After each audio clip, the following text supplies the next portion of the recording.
वाहिगुरु जी का खालसा, वाहिगुरु जी की फतेह। आइए संगत जी, श्री गुरु तेग बहादुर जी की शहीदी का इतिहास हम पढ़ते हैं, जानते हैं कि कैसे गुरु साहब की शहीदी हुई। संगत जी, ये बात 1665 के आसपास की है, जब औरंगजेब भारत का सम्राट बना। उसने पूरे भारत में एक कानून पास किया जिसमें यह लिखा गया कि मूर्ति पूजा को पूरी तरह बंद किया जाए, जितने भी काफिरों के मंदिर हैं उन्हें गिराया जाए, उनके धार्मिक ग्रंथों को आग लगा दी जाए और उन्हें जितना अधिक हो सके मुस्लिम बनाया जाए। जो नहीं मानता उसे धमकाया जाए, लालच दिया जाए या मारा जाए और जगह जगह मस्जिदें खोली जाएं। इस हुक्म ने सभी तरफ हाहाकार मचा दी थी। औरंगजेब के हुक्म से मथुरा में केशवरिया मंदिर, बनारस में गोपीनाथ मंदिर, उदयपुर में 235 मंदिर, अंबर में 66, जयपुर, उज्जैन, विजयपुर, महाराष्ट्र अनेकों ही स्थानों पर मंदिरों को गिराया गया। इसके साथ ही हिंदुओं की जो देह संस्कार था उसको भी बंद किया गया और हर तरह का टैक्स लगा दिया गया, यानी हर तरह से अत्याचार किया गया। इसके बाद दूसरे चरण में औरंगजेब ने 1670 के करीब पूरी तरह अपना मन बना लिया कि वह सभी को मुस्लिम बनाकर ही दम लेगा। उसने दूसरे चरण में अत्याचार की शुरुआत कश्मीर से की। उस वक्त कश्मीर में ज्यादा पंडितों की तादाद थी जैसे बनारस में आजकल माना जाता है। उस वक्त कश्मीर में भी बहुत पंडित थे। उसने सोचा कि अगर ये इस्लाम में आ जाएंगे फिर बाकियों को इस्लाम में लाना कोई मुश्किल कार्य नहीं होगा। औरंगजेब ने अपना जुल्म कश्मीर में शुरू किया, वहां के मंदिर गिराए, पंडितों को मारा और इस्लाम में आने के लिए उसको बोला।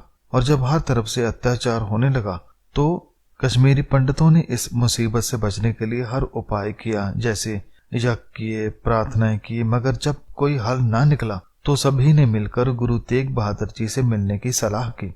सोचा शायद उनसे हमें कोई राह मिल जाए, और कोई चारा ना चलता देखकर सभी दुखी फरियाद लेकर गुरु जी के दरबार में पहुंचे।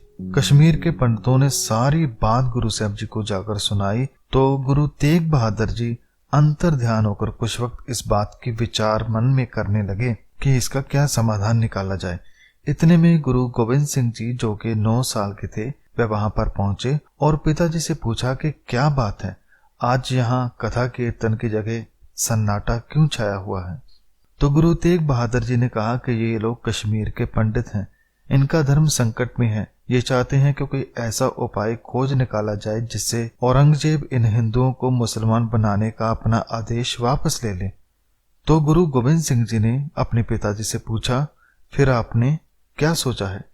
तो गुरु साहब ने कहा, बेटा ऐसा तभी संभव हो सकता है जब औरंगजेब की इस नीति के विरोध में कोई महान पुरुष अपना बलिदान दे।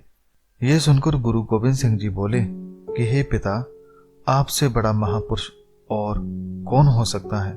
जब इतनी बात कही तो सारे पंडित जो वहां पहुंचे थे ये बात सुनकर हैरान हो जाते हैं और पिता यानी गुरु तेग बहादुर जी बहुत ही खुश होते हैं। गुरु तेग बहादुर जी ने कहा कि आपने सुन ही लिया है कि अब इस समस्या का समाधान मिल गया है। अगर आप हम पर यकीन करते हैं तो जाकर औरंगजेब से कह दीजिए कि धर्म परिवर्तन के मामले में गुरु नानक जी की गद्दी के 9वें वारिस आपसे बातचीत करने के लिए तैयार हैं। अगर आप उन्हें इस्लाम कबूल करवा लेते हैं तो हम सभी इस्लाम धारण करने के लिए राजी हैं, लेकिन तब तक यह अत्याचार बंद किया जाए। कश्मीरी पंडित ये जानते थे कि जिस गुरु नानक ने बाबर को जाबर कहा था उसी की गद्दी पर बैठे गुरु अर्जन साहब जी ने गर्म तवी पर बैठना मंजूर कर लिया था, लेकिन उन्होंने सच का साथ नहीं छोड़ा।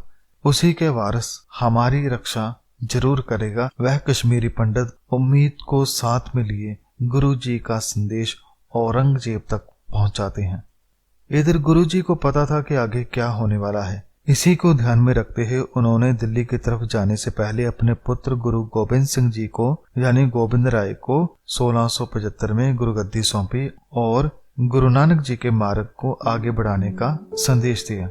इसी के साथ गुरु साहब ने संगत को भी तैयार बर तैयार रहने के लिए कहा। गुरु साहब ने कहा कि अगर हम पर कोई मुसीबत आती है तो उसकी आग अनंतपुर साहब तक भी पहुंचेगी, इसलिए आप तैयार रहें, समय की नजाकत को समझें और गुरु पर भरोसा रखें।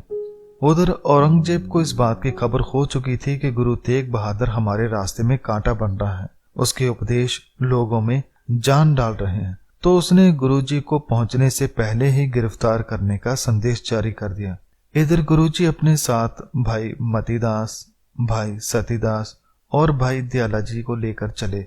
गुरु साहब जब सरसा नदी पार करके रंगड़ा में पहुंचे तो वहां से गुरुजी को गिरफ्तार करके मलकपुर रंगड़ा में ले जाकर रखा गया और वहीं से कोतवाल ने दिल्ली में संदेश पहुंचाया कि हमने गुरुजी को गिरफ्तार कर लिया है और गुरुजी को वहां जेल में कैद में रखा गया।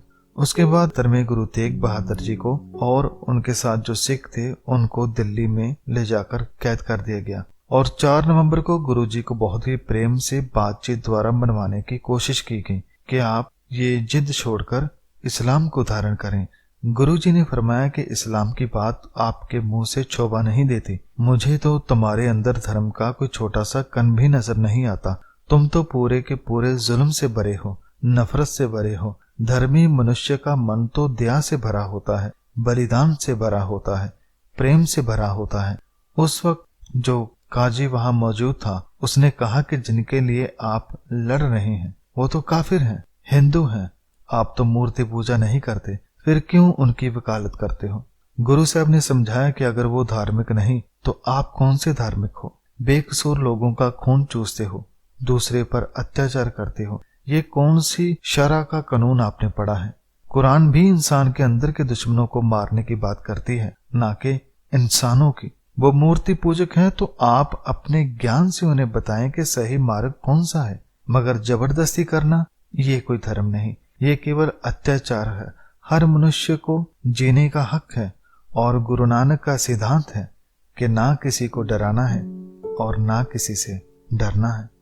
अगले दिन गुरु साहब जी को फिर से बहुत से सवाल जवाब किए गए। साफी खान जिनकी हिरासत में गुरुजी थे, उसने कहा कि गुरुजी अब जा तो आप करामात दिखाएं या इस्लाम कबूल करें या फिर मरने के लिए तैयार रहें।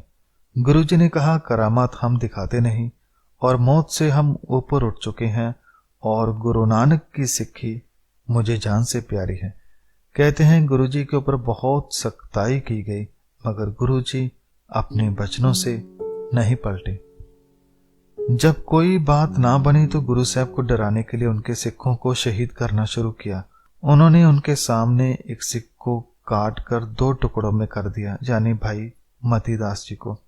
भाई दयाला जी को गर्म पानी में उबालकर शहीद कर दिया गया। भाई सतीदास जी को रोई में लपेटकर जला दिया गया। मगर धन्य है गुरु के सिख, किसी भी सिख ने झुकना परवाह नहीं किया।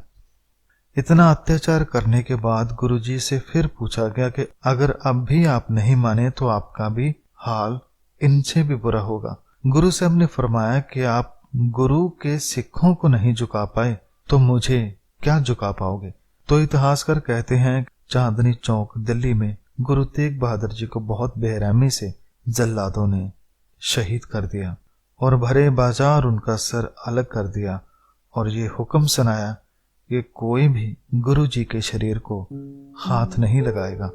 संगत जी, जब गुरु जी की शहीदी हुई तो कहते हैं उस वक्त काफी हवा चली, जिसके चलते वहां पर खड़े गुरु के एक सिख लक्की शाह वंजारा ने गुरु जी के शरीर को उठाकर अपने तांगे में रखा और अपने घर में ले गए और वहां जाकर अपना घर जला दिया, यानी गुरु साहब के शरीर का अंतिम संस्कार कर दिया। और एक और सिख था वहां पर, भाई जैता जी, उसने भी मौका देकर गुरु साहब जी का शीश उठा लिया और उठाकर दिल्ली से आनंदपुर साहब की तरफ चल पड़ा और गुरु तेग बहादुर जी का शीश उन्होंने गुरु गोविंद सिंह जी के आगे भेंट किया और सारी कहानी सुनाई कि वहां क्या क्या हुआ। गुरु गोविंद सिंह जी ने पिताजी के शीश को नमस्कार की और भाई जैता जी को गुरु का बेटा कहकर बुलाया। तो ऐसे गुरु साहब की शहीदी हुई। संगत जी, गुरु तेग बहादुर जी की कुर्बानी मानवता के इतिहास में सबसे बड़ी शहीदी है, बड़ी कुर्बानी है, जिसे कभी भी भुलाया नहीं जा सकता। मैंने बहुत ही कम शब्दों में अपनी बात रखी है, जबकि इतिहास बहुत ही बड़ा है।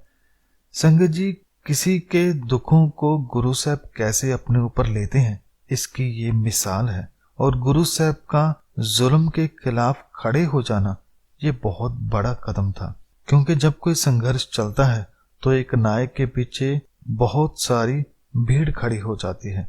ऐसे ही गुरु साहब की शहीदी के बाद हिंदू समाज में भी जागृति आई। कहते हैं उस वक्त लोग कहने लगे थे कि हर एक घर में एक बच्चा जरूर सिख बनेगा ताकि वह भी जुल्म से लड़ सके और गुरु साहब की खुशी प्राप्त कर सके। संगत जी, अंत में मैं गुरु तेग बहादुर जी के चरणों में बारंबार प्रणाम करता हूँ, जिनकी बदौलत आज भारत के लोग खुली हवा में सांस ले रहे हैं। वाहिगुरु जी का खालसा, वाहिगुरु जी की फतेह।